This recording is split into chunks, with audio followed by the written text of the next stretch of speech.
Bismillahirrahmanirrahim. Assalamualaikum warahmatullahi wabarakatuh.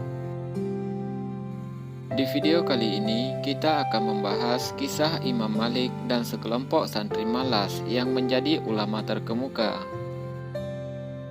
Imam Yahya bin Yahya menceritakan percakapan pertamanya dengan guru tercintanya Imam Malik bin Anas, pendiri mazhab Maliki.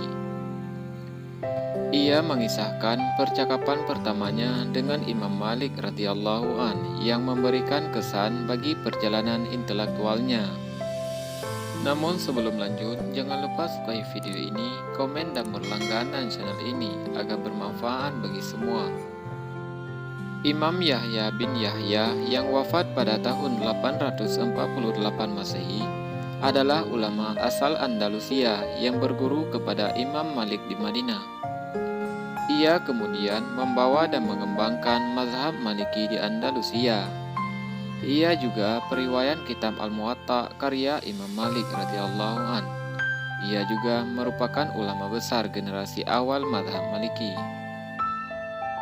"Siapa namamu wahai anak muda?" tanya Imam Malik radhiyallahu an saat Imam Yahya remaja menghadiri pertama majelis ilmu gurunya untuk menuntut ilmu. "Semoga Allah Subhanahu wa Ta'ala memuliakanmu wahai guruku. Namaku Yahya," jawabnya. Ia saat itu adalah santri termuda Imam Malik radhiyallahu an. "Semoga Allah menghidupkan hatimu. Kamu harus sungguh-sungguh dalam menuntut ilmu.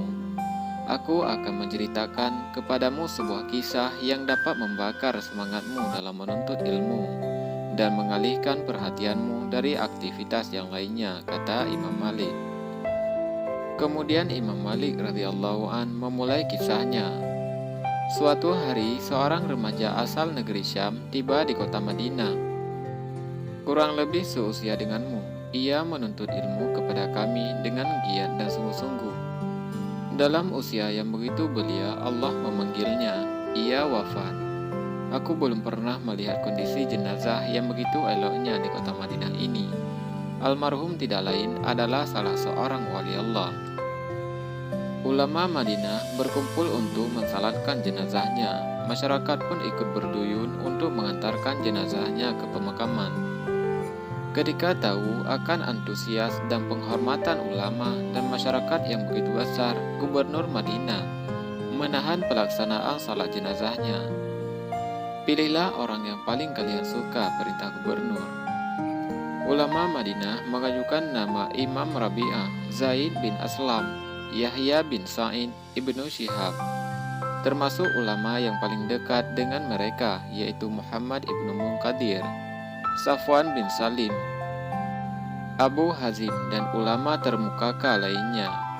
Menurunkan jenazah ke liang lahat. Imam Rabi'ah menyusun batu bata pada lahannya. Mereka memberikan batu bata tersebut kepadanya.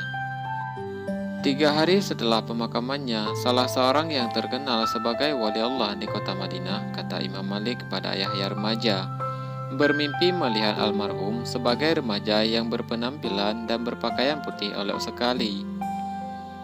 Almarhum mengenakan serban hijau dan menunggang kuda kelabu yang sangat bagus. Ia turun dari langit dan menuju kepada sang wali. Ia mengawali percakapan dengan salam. "Derajatku yang tinggi ini bukan didapat dengan berkah ilmu," kata remaja belia tersebut. "Lalu, apa yang mengantarmu ke derajat yang begitu mulia ini?" tanya wali Allah. "Allah memberikanku satu derajat yang begitu tinggi di surga atas setiap bab dalam satu disiplin ilmu yang kupelajari. Namun demikian, derajat-derajat yang begitu tinggi itu tetap tidak membuatku sederajat dengan para ulama.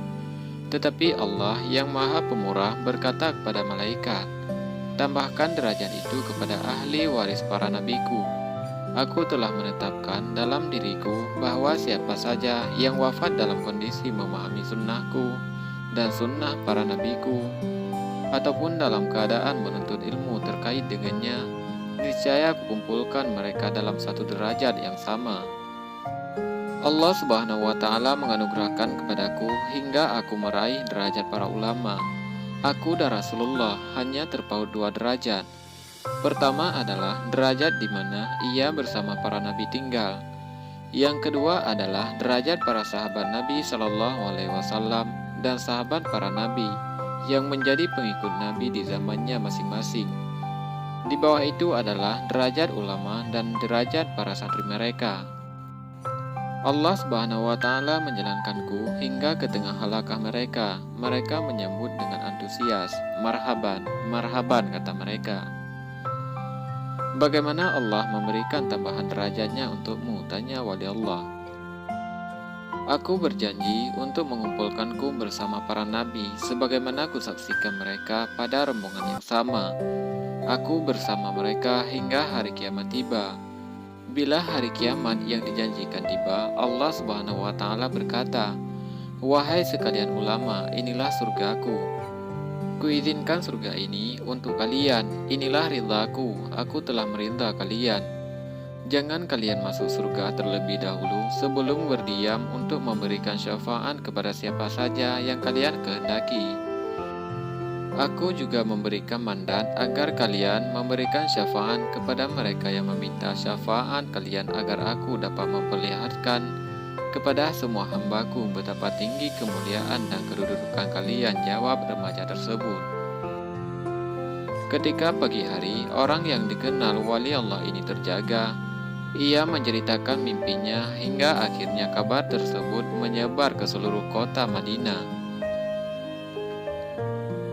Kepada Yahya remaja, Imam Malik radhiyallahu an mengatakan, dulu di kota Madinah ini terdapat sekelompok santri-santri yang gemar menuntut ilmu. Seiring waktu, semangat mereka dalam menuntut ilmu mengendur hingga berhenti sama sekali. Setelah mendengar kabar dari wali Allah tersebut, mereka kembali menuntut ilmu dengan semangat dan sungguh-sungguh. Mereka itu kemudian yang kamu kenal hari ini sebagai ulama-ulama terkemuka di kota Madinah. Wahai Yahya, bersungguh-sungguhlah kamu dalam masalah ini.